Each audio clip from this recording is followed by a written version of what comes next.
Welcome back to Slothbox. This channel is proudly sponsored by Lionpool Security Services and the Excelsior Sporting Club. This is James Lupton here with Carl Davies. Carl, how are you, mate? Yeah, I'm good. Yourself? Yeah, all good, Tom, mate, all good.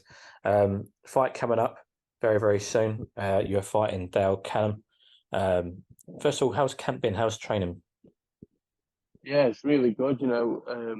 Especially getting our own gym. It's gone pretty plain sailing. I've had a really good camp this camp, having unlimited access 24/7. At work as well. My mum's let me get off sometimes in the middle of the day, putting sessions in twice a day now. So I think it's the best camp I've had, if I'm honest. You mentioned the gym. Let's talk about that. Bluestone Boxing Club, very, very new club. Been open a matter of weeks now. How's it been in there? Yeah, really good. I mean, it's stressful at first setting everything up. It took a month or so to get everything in, but now it's pretty much all ready. Got everything I need in at the minute. It's only just going to get better, but for now, it's got all the essentials, and it's just been nice. To just have my own gym. It just feels nice having our own gym. Um, and we've made it home now, so it's just been training happy. They always say a happy fighter is a dangerous fighter. Do you believe in that? Definitely. Yeah, definitely. And that's what, to be honest, my whole career, I've never really been, I've always been happy where I am the whole way through. And I think that's essential to just make sure wherever you're training, it's the right environment for you and it brings the best out of you. We mentioned training camp and it's going well. You had some fantastic sparring yet again for this camp. Lyndon Arthur, Anthony Yards, Dan Azeez most recently. Just talk to me about these experiences and what you're learning from these guys. Oh, it's just been seconds and none again this camp, and as well as sparring these guys, it's also like I always spar at that gym, so we're travelling up London from Stoke, it's 3 hours.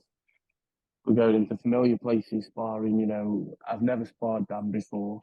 That was a completely new environment, and it helps because I'm fight night. It's a new environment every time, you never know.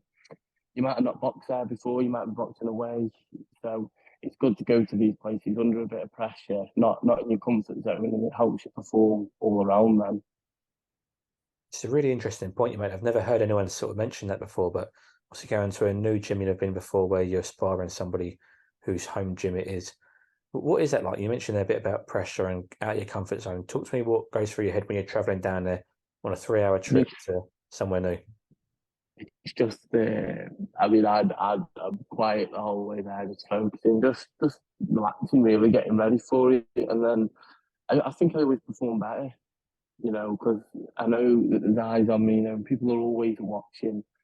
And I'm going to give someone else some work as well. I'm traveling up, so I make sure I get the best sparring session I can. I never go up there and just go through the motions. I put it all in every round and really get the worth out of it.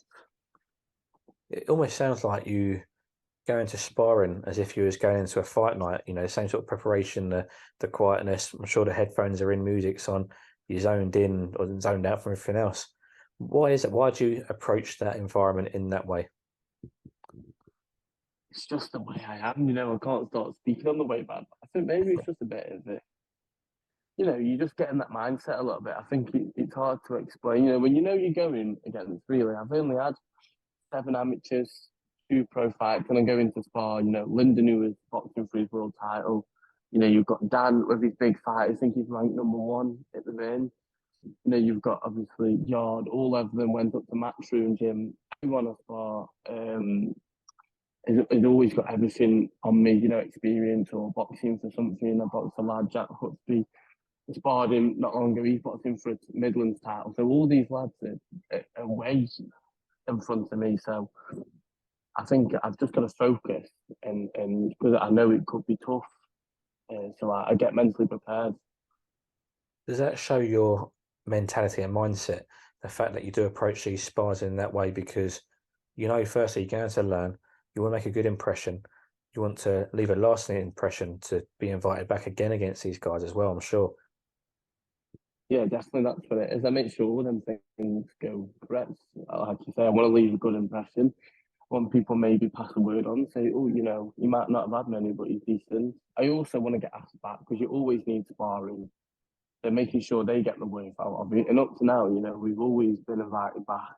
I tried to just go there, be polite, warm up, do me spar, and then, hopefully they ask for me again, or soon people might start coming down here.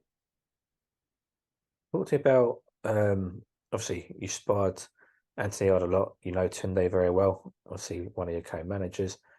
You sparred Lyndon a few times. I'm sure you know Pat Barrett very well. But you mentioned obviously Dan Azeez's experience was a new one for you.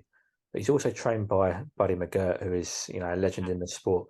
What was that like to go and meet him and to spar in front of him, and to also, I'm sure, get advice from him? Because I know he's a very nice guy. He's a great person and he's a great coach. Yeah, it was really good. They were really polite up there. Everyone, all the team was really welcome. We had a laugh and a joke before the sparring. We got in, we did the rounds properly. We got out and we stayed for a bit and had a laugh and a joke as well. And Buddy was a really nice guy. He even said if he lived a bit closer, he would have tried to come to the fight. He didn't know we travelled up from Stoke. He thought we were local. So yeah, all of them were just really accommodating, and it was just a really good experience and nice to show a bit of myself to some new people as well, some people that have never seen me or really even heard of me before. Did Buddy give you any advice when you was down in London? Yeah, he did. Well, my mum was talking to him about it. We were having a conversation about God knows what, but he did say that when we left. He said, if you keep doing what you're doing, you're going to go far, and just to keep on the path. And everything that we're doing now with this tight knit team, that's been together forever. He said, you don't see that much, and you've got a good thing going to just stick on the path you're doing. Is it nice to hear that from, especially someone like Buddy? Because I know he's a guy. He's no bullshit. He's not going to give you false information. He's not going to just tell you something to please you. Essentially, if he says something, he means it. Is it nice to hear that you're on the right path, and guys like Buddy who know this sport inside out giving you that advice?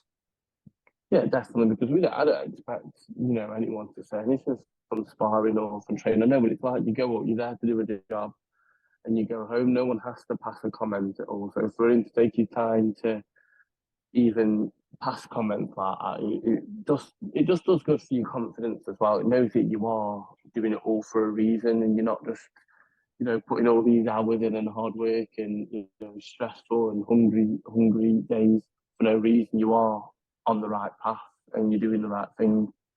I want to talk about your mindset again and your mentality. We mentioned how you enter a spar. It's almost like a fight night environment for yourself. You have that sort of mindset, or at least that's how it comes across to me speaking to you today. In terms of fight night, obviously you're still early in your career. You mentioned 7 amateur fights, 2 pros so far. Heading into your third fight. Generally speaking, with the matchmakers, etc., you should be the favourite going into your fights at this stage of your career. You would expect to win your next fight come the weekend as well. Talk to me about your mentality heading into that, because you're still training and you're still preparing to go in for the toughest night of your life. Yeah, I mean, for everyone, it's, this opponent, I know that we're the same age, so I'm only 22. So I know he's going to be hungry for it, only my age. He's only had one.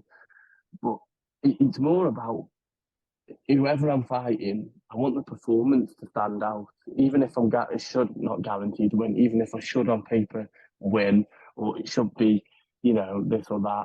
I think it's the performance as well, because that's what's going to leave, in people's memory as well as the win. So I train like everything's going to be my toughest fight.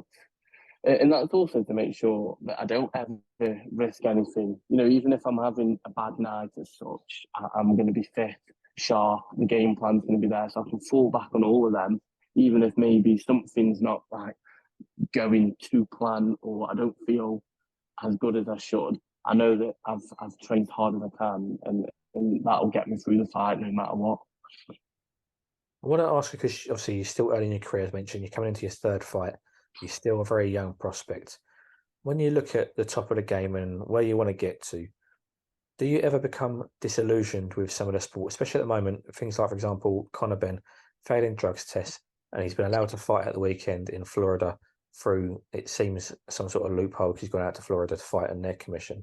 the British Boxing Board of Control have come out and said he's not allowed to fight in the UK, hence why he's obviously gone out to America to fight. Do you ever become disillusioned with the sport, or do you just feel like it's your own path, you've got to do what you've got to do?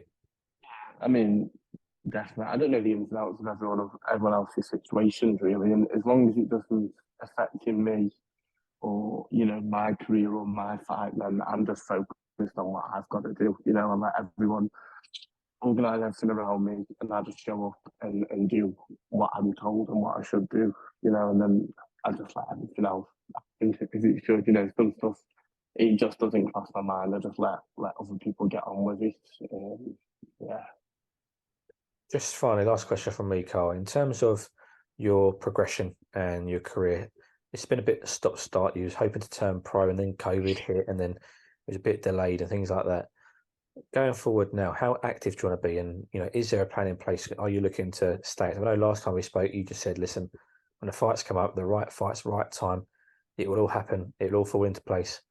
Is that still the same attitude, or would you like to be more active?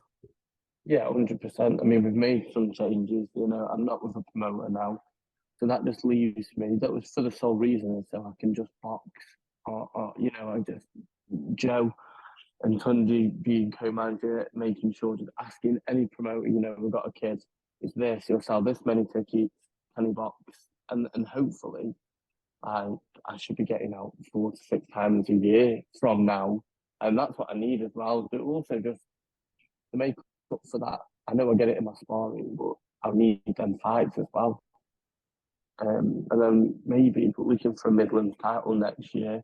Just going to see how it goes, see how many fights I get in between that, and we just play it by ear.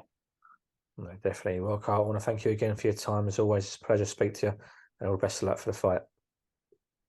Thank you again.